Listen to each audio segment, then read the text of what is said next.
It's so weird. I apologize. The intro didn't play like the way I wanted it to. Technical difficulties since I got my laptop fixed. Nice. I didn't have this much technical difficulties with Matt Dillahunty, but then I had a conversation the following week with somebody, and then it just went Mm, technology. telling you, man. How's it going, Dr. Josh? Yeah, not too bad. Not too bad. How about you? Good, good. To get started, you want to talk about the first book you wrote and then the second book that is coming out? Yeah. So actually this is book 4, oddly enough. I need to probably take a nap or something. Uh, but I wrote a book probably that would be interesting to the audience. I wrote a book, I guess last year, called Did the Old Testament Endorse Slavery? And nobody wants to talk about slavery. It's weird, James. Like nobody. It's just kidding. So yeah, that one seems to be pretty easy read. People like it. It seems like. Um, and so I decided to do another book, a slightly meatier book. It's still meant to be an easy read, but it's meant to have more information. So it's a much longer book, and it's called "The Atheist Handbook to the Old Testament." Mhm. And essentially, what it's designed to do is, if you're interested in having discussions, primarily with like more fundamentalist Christian apologists about some of these hot button issues, the book is designed to sort of equip you to do that. So it gives general background information on the ancient Near East and on the Hebrew Bible. It talks about archaeology and how it works and what biblical archaeology is, and then it goes into some specific hot button issues, and gives. It's meant to be sort of a one-stop shop for each of those topics. So this is volume 1, and it has 4 issues that it deals with, and then volume 2, I think, has 5. Um, so yeah, hopefully it'll be useful to everybody. But No, no, it's that's very cool. released. Yeah, it's available on pre-order now on Amazon, and apparently a, it's in the bestseller category, I mean, it's bizarre, uh, but it shows up in the bestseller for atheism or something category for Old Testament. Um, but then it gets officially released tomorrow. So Oh no, that's very cool. So when I typically do a clip from the show, I'll kind of clip this part, send that out, and help plug the book. oh, Now, I thank you. guess a misconception I had is I didn't realize you had written other books, other than because the one book that everybody talks about, and then this one. What were the first two books about? So when we first started Digital Hammurabi, we put out this series of Learn to Read Sumerian videos, and it's just meant for people that have no linguistic background at all, to be able to learn elementary Sumerian, and that became, by a factor of probably 20, the most popular video on our channel. I think currently it's over 100,000 views. It was bizarre to Oh me, wow. but people really liked learning Sumerian. So I said, well, I should probably write a book. So Megan and I sat down, and because she's an Assyriologist as well, and we wrote this Learn to Read Ancient Sumerian book, and that thing, people like that. Um, so we wrote that. That one's really popular. And then I published my dissertation as a popular book, and it's called um, Learning to Pray in a Dead Language, Education and Invocation in Ancient Sumerian. So it goes through like how kids learn to, what school was like for kids in the early second millennium BCE, um, how they learned to read and to write, and what sort of text, what their curriculum was like, Mhm. and then it talks about how priests after they had learned to write, began to use those skills to write these elaborate prayers, these liturgies for their community and the connections between those. So, yeah. And you mentioned that your wife was in the same field. So when you guys have a disagreement, do you like start quoting sources at each other? Is that kind of the fight, or how does that There go? isn't really a fight because if she disagrees with me, I say, you're right about that. And that's just it, So I'm smart enough to know. Oh That's gosh. too funny. And I've watched some of your content. So you guys decided to do this book together. Um, and what kind of, I mean, I know you mentioned that the video blew up 100,000 views, but what kind of kicked off the thing like, hey, you're going to go on YouTube? Hmm. Actually, it all goes back to the non sequitur show, um, because I came on there as a guest to just talk about the ancient Near East and like it's generally in its relationship to the Bible, to the Old Testament, and toward the end of the stream, Megan had been in the side chat with everybody, and apparently somebody asked her, "Do you guys have a YouTube channel?" And so Steve McRae said, "So Dr. Josh, I understand you're going to be starting a YouTube channel." And I went, and I kind of looked over at Megan, and she went, I was like, "Oh, well, I guess I am." So yeah, that's kind of how it got started. But I she love really that. runs it now. I'm like a part-time contributor to it. She really has taken off with it. So You just show up, drop the knowledge, go to different channels. yeah, I think I'm the marketing guy. Maybe that's what's happened. I don't know. Because she handles the scholarship program. She runs the whole thing. She sets it all up. She finds the guests, she interviews the guests. My wife is quite brilliant. But I don't think she likes doing interviews particularly.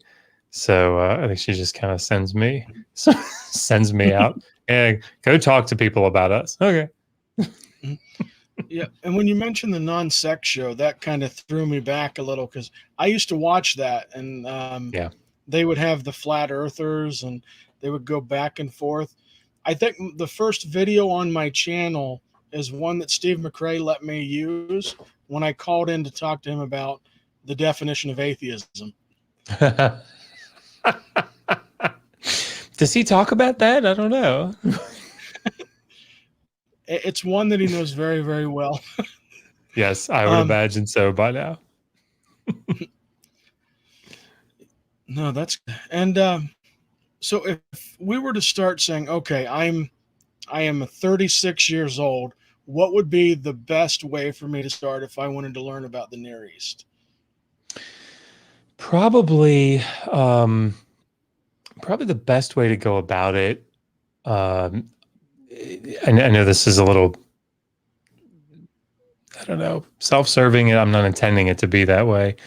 Um, but our channel is sort of designed specifically for that. Now, there are obviously lots of good history channels out there, um, but specifically for the ancient Near East, that's sort of what we do. Um, so once you kind of get a good background, a good basic handle on, what's going on, what the ancient Near East is, then I would recommend, and we do recommend on the channel, reading books like Mark van der Meerop. He's got a book called The History of the Ancient Near East, and he talks primarily about the history from like 3000 to 330 BCE. I have a chapter on the history of the ancient Near East in the book where probably in about 13,000 words, I think it is. I lay it out, so it's apocalypated, but Mhm. he obviously goes into great depth. There's also a really good book out and it's a little dated, but it's still excellent, by Elio Oppenheim. called Mesopotamia: Portrait of a Dead Civilization, and it was so good. It's a good introduction to the history, the culture, um, the way that people thought, the way that people, the religion, uh, economics, all that stuff. And it's such a good introduction that I have a series of videos on the channel where I just kind of summarize it Mhm. in a kind of a short, useful way. So Mhm. those are two books that I would recommend. And of course, for something a little more meaty, you could always subscribe to the Oriental Institute out in Chicago. They have really great lectures. Obviously, the British Museum. There is a guy out there named John Taylor who started his own podcast called The Thin Edge of the Wedge. So it's Mhm. playing on cuneiform, and he's got an excellent podcast. So a good friend of ours. But yeah, there's a couple places. Mhm. Yeah, I think as I talk to other Christians and I talk to atheists, and people start pulling out Bible verses back and forth at each other, and I'm like, as a Christian, I have to look at the context, but you also have to Hmm. see what was going on in the neighboring territories, um, because they may have something that references something that happened in the Bible, and then you Yeah, can connect the dot. Um, yeah. what kind of resources do you do to kind of help people bridge that gap, or maybe help simplify it? Yeah.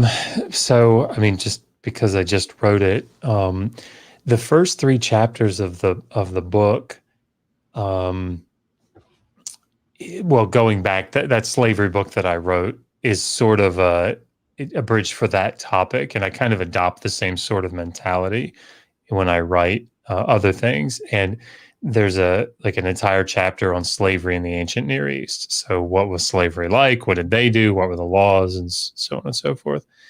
And then a chapter about slavery in the Hebrew Bible. And you can then sort of make those connections. You can see where it's different, see where it's the same. And the same is true. I think that sort of comparative method is really useful. So, like the Mhm. first chapter of the book is the story of the Old Testament. Like, what is the narrative? And it's not concerned with things like, was there an actual Exodus, or is it historically reliable, or Mhm. was there a conquest? None of that. No, did the walls of Jericho fall down? It doesn't Mhm. worry about any of that. It's just, what is the story? What is the narrative? Because I think so often in these discussions and these debates, um, you end up coming to these passages, the whole cherry picking, idea. You come to these passages and you say, look, this looks really bad, or hey, this looks really good. And you don't really sort of pull out the wider, because you don't know where you are in the story.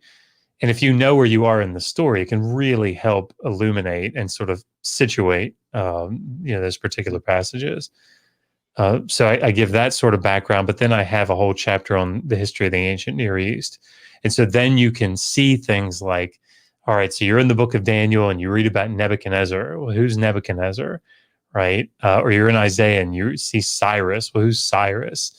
Or Tiglath-Pileser the third. So if you can kind of, or the Amarna text. People talk, if you're studying the Exodus, you'll hear about the Amarna texts and the Amarna letters. What is that? And so having that just broad background to the ancient Near East, I think can really help when you read the Bible, and then you read the secondary literature, you read what scholars are saying about it, to sort of situate, whoa, the Neo-Assyrian period, oh, the Neo-Babylonian period, oh, so here are the Mhm. Persians, and all that then starts to make sense, and it starts to kind of piece together. So, Mhm. Yeah, I've noticed that it seems to be sweeping these conversations now. A lot of mythicists, and mm, um, I always like. I think sometimes mythicists reach a little bit, mm, because I think at a certain point when you're looking at our history, if you doubt that this happened because we don't have this information, yeah, but yet there's way more textual evidence that at least these events were indicated to happen, then you got to start questioning other things of history. So, what do yeah. you do when you interact with people who say, hey, none of this happened at all? It's all fictitious. Yeah, it's difficult because the first thing that I think of is why this extreme position. And I don't want to like, get psychological with people or anything, and because I don't think that's necessarily helpful for them, but um and it can lead to assumptions on my part. But I often, it seems like anyway, that people go to these sort of extremes to say no, there it's all phony, it's all fake, um, because they think that, I don't know, it helps their position, or that it's necessary for their position. And again, I don't know that's the case, but it sometimes seems that way. And I don't know that I don't think that's necessary at all. So let's say you're an atheist and you don't believe in Jesus, and you don't think other people should believe in Jesus. I don't think it's necessary for you to say, well, he never existed, um, because while that might, sort of clinch the argument or something, Gilgamesh was most likely, we have pretty decent evidence for Gilgamesh being a real king in Uruk, in the third millennium. But like that doesn't mean that he, was two-thirds divine, and that he raced against the sun, or that he killed this beast out in the cedar forest, or killed the bull of heaven. Like it doesn't follow that because he was a real guy, a real king, that he did all these fantastic things. And so I don't know that it's necessary to do it. But the other thing is, I think you're right. History is tough to do, and we don't have all the data that we would love to have. Um, and I think that sometimes we can be overly critical of things that we're fighting against, and I think that's probably just a natural thing to do. And you can see that even in things like the Exodus. We don't have a lot of data really, that supports the evidence, the Exodus directly. Um, and so, it's easy, I think, for somebody to say, well, nothing happened. And the reality is probably more nuanced than that. If you ask somebody like Ronald Hendel out of Berkeley, what do you think about the Exodus, or somebody like Joel Baden? Um, there's something to it. It's not, in my opinion, it's not 2.5 million people walking out of Egypt. But I mean, even most evangelical scholars don't think there are 2.5 million people that walked out of Egypt. Um, so it's more nuanced.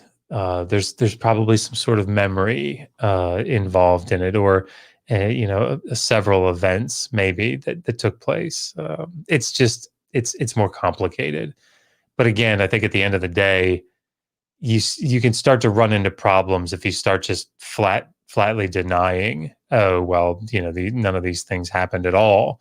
There's no historical value to them, because there is for many of those things. And yeah, it's not like some horrible thing. If Moses existed, nobody should lose any sleep over that. No atheist should lose any sleep over that, if Moses was a real person, because that's not really the point.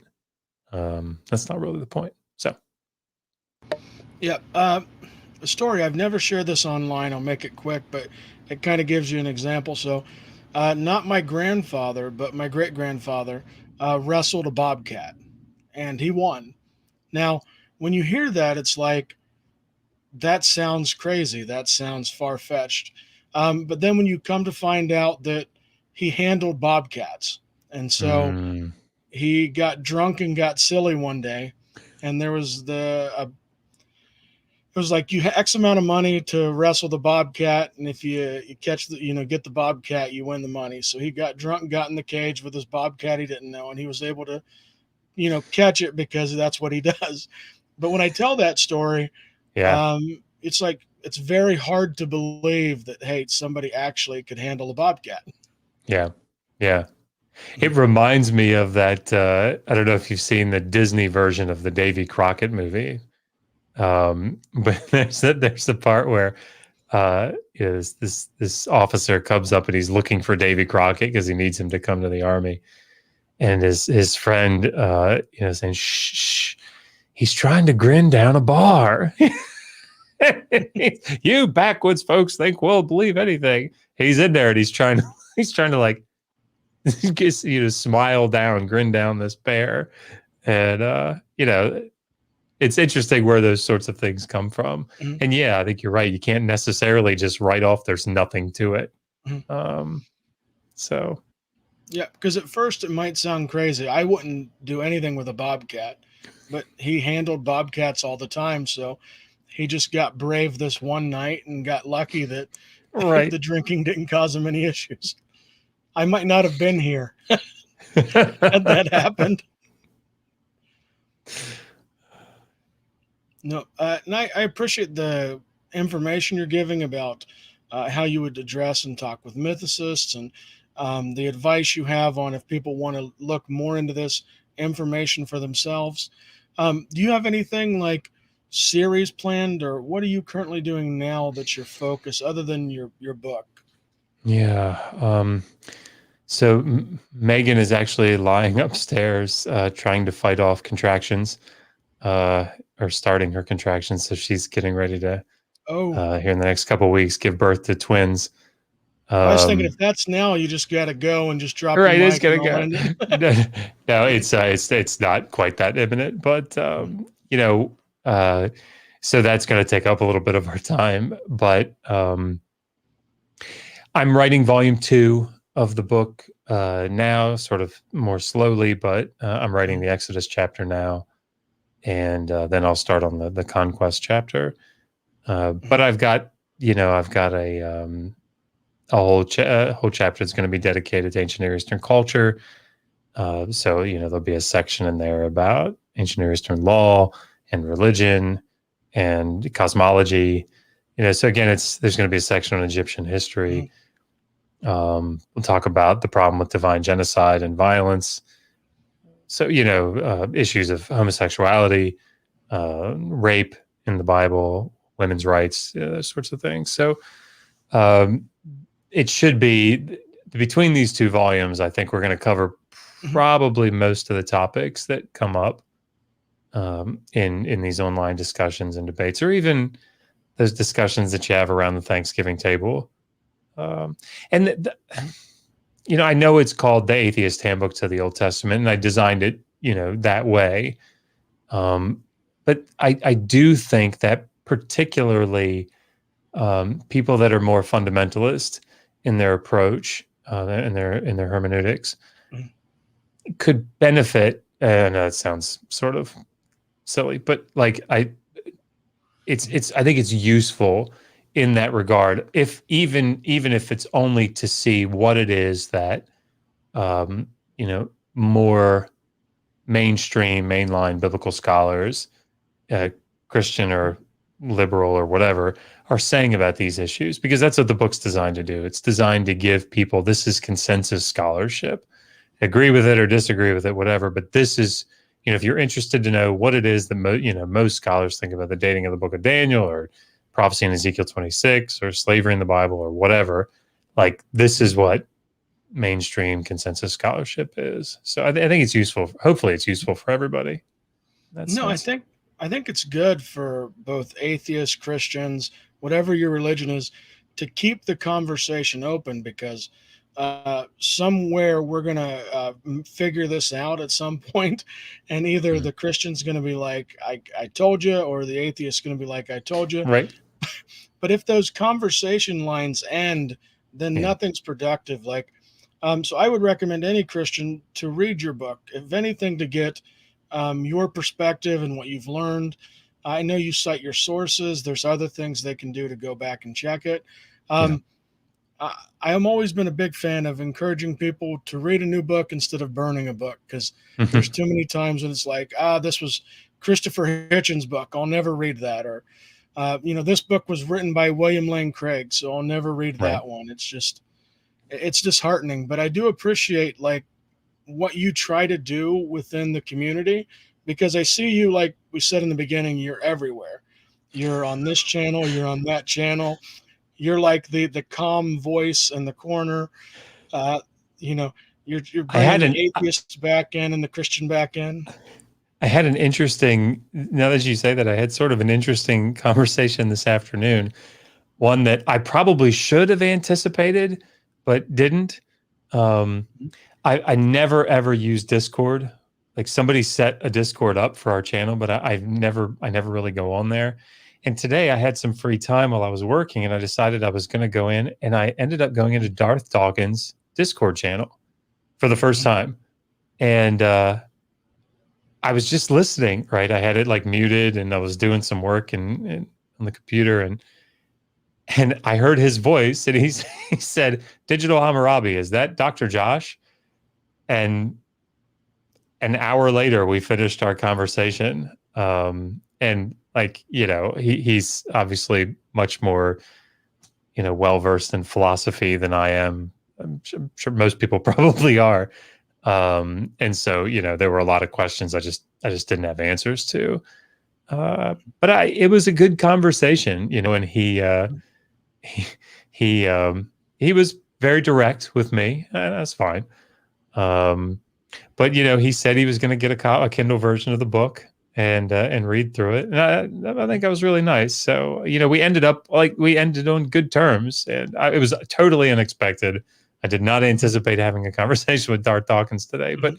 even there, it's still, I feel like we had a nice conversation. It was definitely respectful.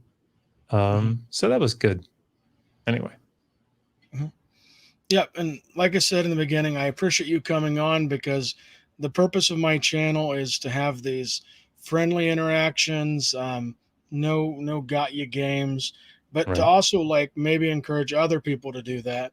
And Yeah. you've been doing this already for such a long time of encouraging it. So, anybody watching this, please go check out Digital Hammurabi. Dr. Josh, if you want to mention the book that you have coming out again. Yeah, thank you. So actually, this is the draft copy, but it's called "The Atheist Handbook to the Old Testament," Volume One. Mhm. So yeah, it's still in pre-order. Keep mixing up Mhm. pre-release and pre-order in my head.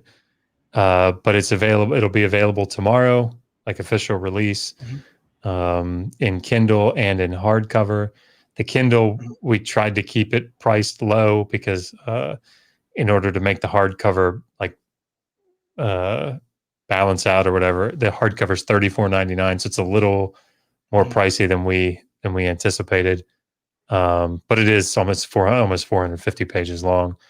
But the Kindle version is only $9.99. So I feel like, Mhm. if you're just interested in the information, it should be reasonably priced, I think, for most people. So Yeah, that's yeah. a good. I mean, that's a good fair balance. Hardback books, 450 pages. I mean, they're not cheap, but the fact that you're putting it brand new released on Kindle, somebody can get the digital copy for 10. Yeah, that's very reasonable. And it's going to take a little bit of time, I think, but we're moving toward the Audible version, or an audiobook, something. So it should be available eventually. Um, I know it took some time to get the slavery book up on Audible. It's there now, but um, we should be able to get it eventually. Mhm. Yeah, I believe I have your book on Audible that I'm waiting. It's in like line. I try to read a new book every couple of weeks, Oh which wow. is hard because you gotta read some hard copies. You gotta listen to it, and then I'm a Yeah. Christian, so I'm trying to read the Bible, and I got three Yeah. kids, so it can be a It's nightmare tough. to get through those. So your book will be, I think, by the end of the summer. I'll be on that one. Awesome. Awesome. All right. Do you have any final thoughts? We're about to hit that 30-minute mark. No, I just really appreciate you having me on. Yeah, it's been real great, real nice conversation, and watching the side chat here. I just a lot of familiar faces, so it's been real fun. I appreciate you Yeah, having me I, on. I did kind of ignore the side chat. My apologies. Give you guys a shout out. Brian, thank you for watching. Debate the Facts. Richard, always a pleasure. Brute Facts is on there. Bryce Aroni, Cat the Humanist, Big Zebra, Casey and Randy. I appreciate all you guys commenting, watching the videos, interacting. all that helps the algorithms, and then I can do more, and I can get maybe someday get it monetized. The only thing I will say is that my goal with any kind of monetization is I've always wanted to do something that would just be fun for me, Mm, and then any money I could put to something like a good cause. So if I yeah, ever get to that point on this channel, that's what I want to do. So thank you guys once again for watching. Thank you again, Dr. Josh, for coming of on. course. I'm going to attempt to kick the outro. If that doesn't work, then we'll just end it after that. Very technical savvy. I'm my own producer.